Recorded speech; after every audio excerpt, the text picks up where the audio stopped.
In 2026, the median home in America costs 8 times the median household income.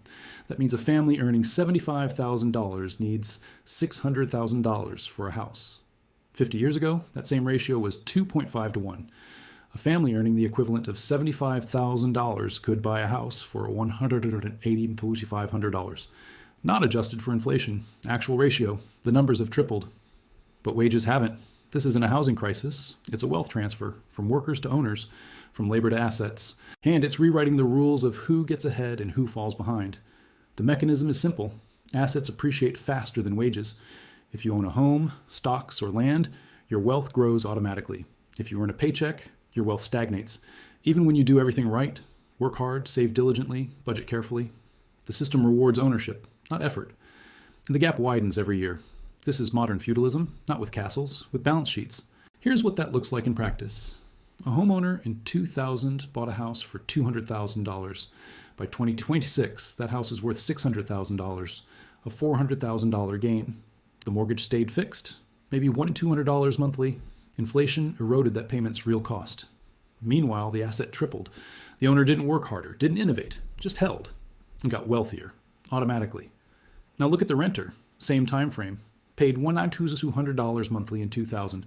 By 2026, rent climbed to $2,500. Income rose modestly, maybe 50% over 25 years. But rent more than doubled. Savings became impossible. Every raise got absorbed by higher costs. No asset appreciation, no equity building, just endless payment for access, not ownership.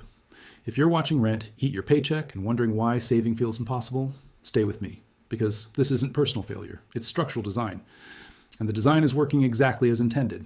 The system didn't emerge overnight. It evolved through deliberate policy choices, through financial deregulation, through the transformation of housing from shelter into investment vehicle. In 1970, housing was still primarily a place to live. By 1990, it was an asset class. By 2010, it was a speculative instrument.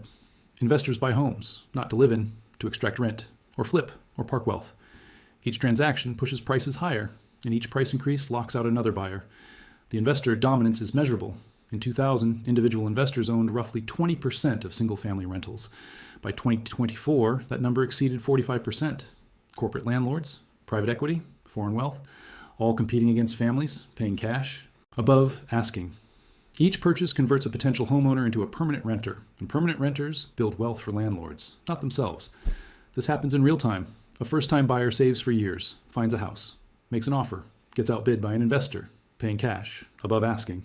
The buyer goes back to renting.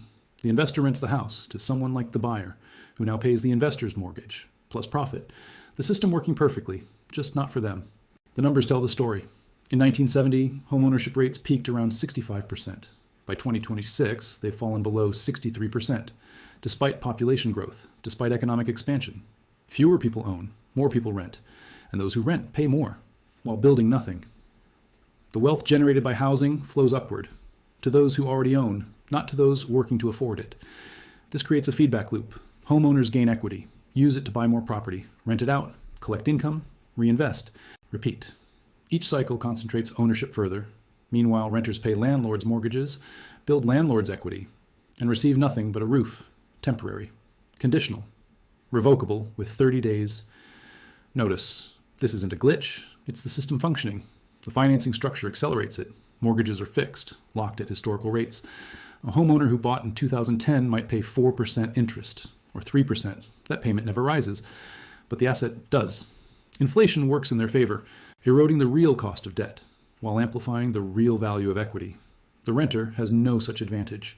Rent adjusts annually upward, always, tied to market rates, not historical costs. Now add leverage. A homeowner puts down 20%, borrows 80%. If the home appreciates 50%, the return on equity is 250%, because the gain applies to the full asset, not just the down payment. A $200,000 home bought with $40,000 down becomes $300,000. The owner's equity grows from $40,000 to $140,000, a $100,000 gain on a $40,000 investment. Leverage multiplies returns. For owners, renters have no leverage, no equity, no multiplier. This is why wealth inequality tracks asset ownership, not income. Two people can earn identical salaries. One owns a home, one rents. After 20 years, the homeowner is wealthier, significantly, not because they earned more, because they owned. The system doesn't reward productivity, it rewards position. And position depends on access to capital, which depends on wealth you already have. The loop closes. The pattern extends beyond housing, stocks, bonds, real estate investment trusts, private equity. Every asset class has outpaced wage growth.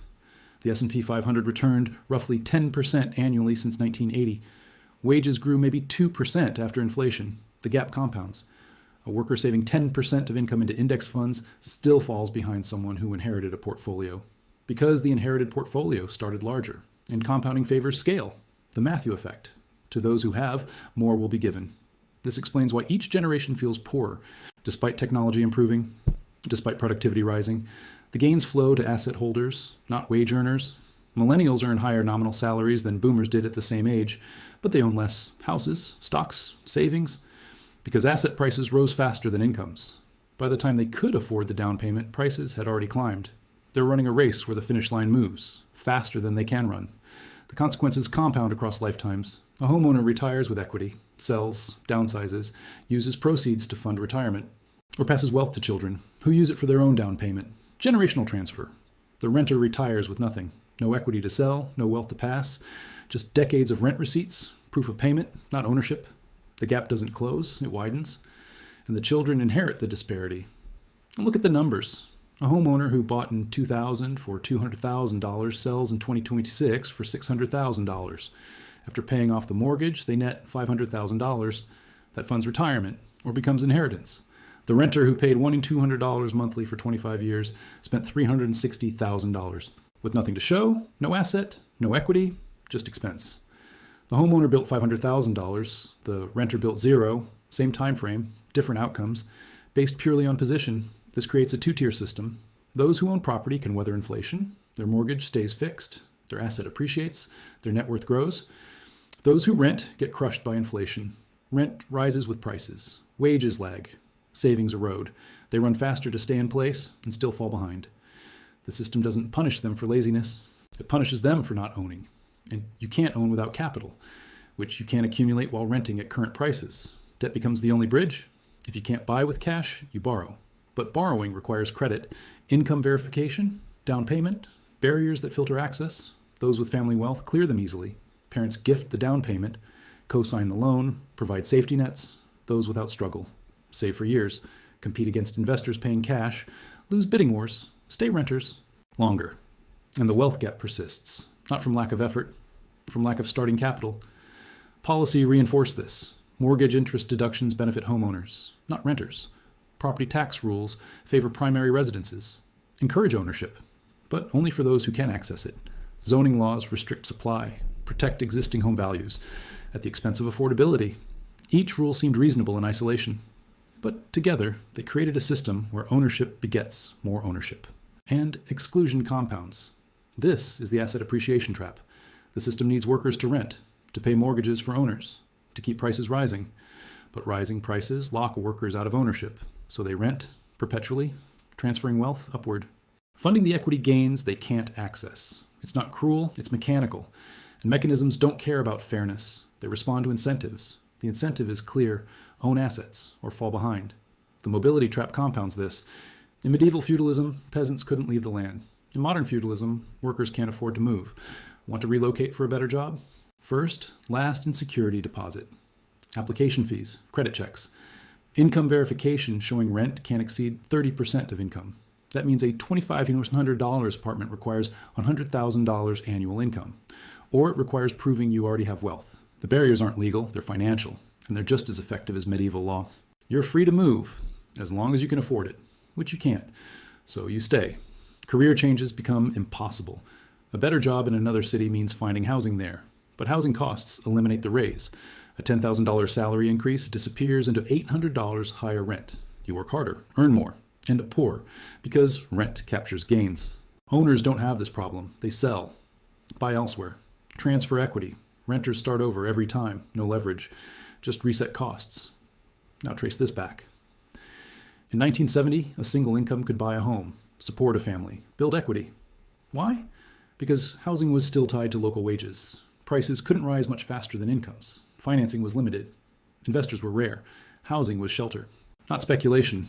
The ratio held, 2.5 to 1. Stable. predictable, accessible. Then came deregulation, financial innovation, securitization. Mortgages became tradable instruments, bundled, sold, globalized. Capital flooded in. From pension funds, sovereign wealth, private equity, housing became an asset class. Prices decoupled from local wages. They tracked global capital flows, and global capital moves faster than paychecks. The ratio broke 3-to-1, 4-to-1, 6-to-1, 8-to-1, and counting. The 2008 crisis exposed the fragility. Prices collapsed. Owners lost equity. Banks failed. The system nearly broke. But instead of resetting, it doubled down. The Fed cut rates to zero, bought mortgage bonds, stabilized prices. Asset holders were rescued. Renters weren't. They lost jobs, got evicted, saw no bailout. The system protected ownership, not people, because ownership is the system's foundation, and foundations get saved first. By 2020, the pattern repeated. Pandemic, lockdowns, economic shock. The Fed responded, massive stimulus. Record low rates. Housing prices surged. Stocks soared. Assets appreciated at unprecedented speed. While wages stagnated, unemployment spiked, renters struggled, owners thrived. The wealth gap widened in months, not years, and the lesson became undeniable. The system rewards assets, not labor, own or lose. This brings us back to 2026. The ratio is 8-to-1. Renters pay $2,500 monthly, build no equity. Homeowners pay less, build wealth. The gap is structural, not accidental. And it mirrors feudalism perfectly. Medieval peasants worked land they didn't own. Modern renters pay for shelter they'll never own. Different era, same dependency. The landlord changed. The dynamic didn't. If this changed how you see housing, share it. Because the system depends on workers not understanding, on effort feeling like enough, on the belief that hard work leads to ownership. It doesn't, not anymore. Ownership requires capital, and capital requires ownership. The loop is closed, and the only way out is seeing it clearly, then acting accordingly.